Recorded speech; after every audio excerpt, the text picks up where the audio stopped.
So, okay, back to that situation where the black guy accidentally touched the white guy's towel.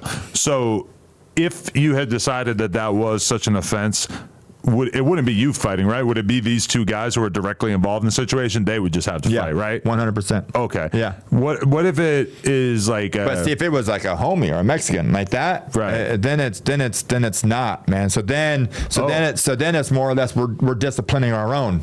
Okay. You know, so in a lot of sense, it's like, you know, whites discipline the whites and this and that. But see, like, and the things with the blacks is that we're able to run a fair one. Okay. With the blacks, man, and with the homies, it was, or the paisas, it's a different policy, man. Why is that? Just because they run in groups and they just their numbers are always, you know, double what, you know, our numbers are and stuff like that. So then again, it's more or less that your people are taking care of your people and my people are taking care of my people. And so either it'd be a riot, you know, or it's going to be water under the bridge. But a lot of times, I mean, you always had these guys, you know, shot callers, or, you know, guys in the yard who are level-headed enough to be able to hear both sides of the story of what's going on here, and their judgment is being correct, as in, all right, you know what, like it's not that serious. It's like if someone touched your towel, and it's not that serious to where we're going to put the other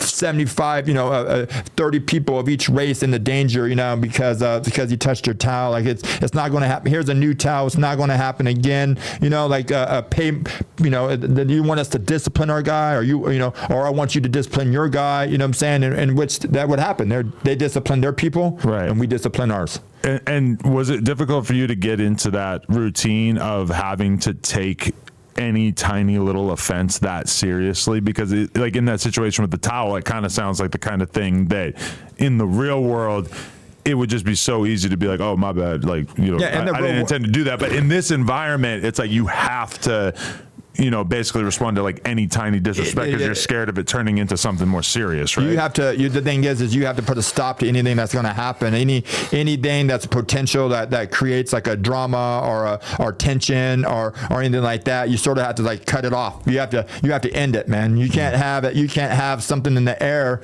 because then these two people might just jump it out one day for no odd reason, and that's affecting everybody, right? And say maybe you're doing stuff in there. Maybe you're selling tobacco or other stuff inside the system, and like your shit's going really well, and so you don't want that to happen, because then it's messing with not only their time, it's messing with everybody's time. Right. Because now we're locked down. You know, could be a few days, could be a month, could be 3 years. You know, who knows? So what basically has to happen to lead to a race riot? Because it basically means that the shot callers or like the leaders of each race have to basically not be able to come to a conclusion or a consensus, right? And you just kick it off. I mean, I've been on Gladiator. I've been on into where it's like it's been like all a whole side. I mean, buildings all coming out, all white on one side, all blacks are just sort of like staying inside, not coming out. Brown on the one side, man, white on the other side, and booted up, suited up, and like the shot callers are taking it, and we're meeting, like we're walking out, man, and doing like a meeting out there, and like it's gonna like just let us know in numbers, or what's going in live, and just be able to come to an agreement, and then maybe to putting the ego aside of like, what, my guy did up, or sometimes you're like, oh my God, didn't up, right? And so it's like you're either maybe like those numbers speak into actions to where you're like, when you're looking out there, it's like who's gonna bow down, who's gonna get scared, and your confidence, you're all this stuff, like what's right is right. So you tell your people, we're either gonna ride over this, be ready, or we're gonna come to conclusion. And I'm gonna tell you, man, those scenarios are never, because you don't know. You just don't know. You can go out there and be like, yes, this is how I want it done, and then the next thing you know, it's kicking off like no other, man. Really? Yeah. So you've been in that situation, and it's a few. white on White Mexican, and then the black dudes are just out of it because straight up, they're out of it, man. Like you're coming out. I've been in a situation. I've been in situations like that to where like. I'm having a meeting with all the white guys and sending out heights and letting them know what's going down and letting them know that we might, like some of us are going to be, it could, whatever it is that you have to fight, man. Like some of you might die, some of us are gonna get hurt, some of us all this stuff, but we're fighting, for it, And I've been in this and that adrenaline that comes up to it, to where you don't know what's gonna happen, and and you're walking out there and you're just ready. You're just ready, dude. What percentage of dudes have knives in that situation? Dude, a lot, dude. I'm gonna tell you, I don't know, depends on what level of yard you're on, but I'm gonna say 50% of them have knives. Holy shit. Yeah, and I'm gonna tell you, and that's of each race. Wow. And I'm not talking about I'm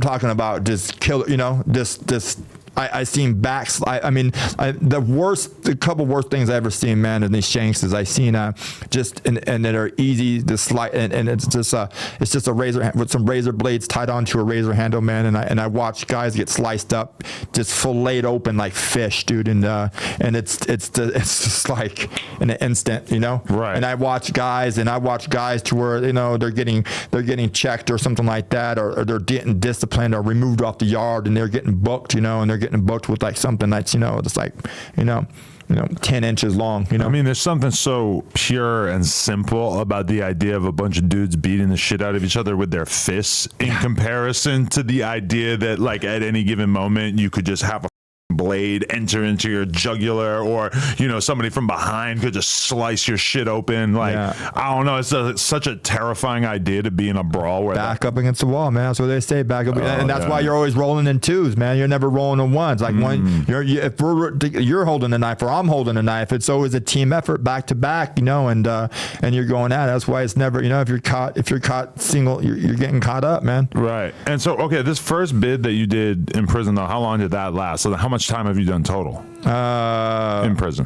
I don't even know, dude. That's I did all my 20s. Right. All my 20s in prison a little bit, and then the beginning of my 30s. But in and out, 4 years on my first one, and I did year flat violation, another term. I did like 2 years, just in and out, man. I was addicted to drugs, and like when I was in there and I was in the system, man, like it was like my mentality was I was that leader. I could fight, man. But then I get out, man, and I get addicted to that drugs, and I would just and just I didn't know how to live on the streets. I knew how to.